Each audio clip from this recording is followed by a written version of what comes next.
مظلوم کی آواز پہ لبیک کہتے ہوئے جنہوں نے دن رات کو ایک کیا ہوا ہے، جب آپ ان کے دربار پہ جائیں ہوتا ہے اور انشاءاللہ ایک جیت ہوتی ہے۔ پاکستان کا یقین تھا کہ انشاءاللہ آپ سب لوگوں کو ساتھ لے کے چلیں گے۔ پھر صاحب کا حکم ہے کہ آپ دعا۔ عمران خان کی ایک طویل جدوجہد، جیسا کہ آپ کو معلوم ہے، وہ چینج کی ہے، تبدیلی چاہتے ہیں۔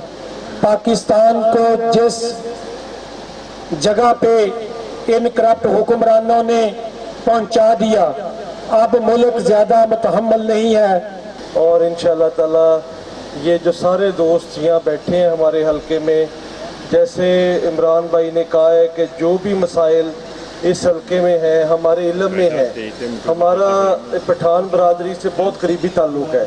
یہ جو بزرگ بیٹھے ہوئے ہیں ادھر بیٹھے ہوئے ہیں، ہم ان کو ذاتی طور پہ جانتے ہیں۔ چودھری صاحب ان کی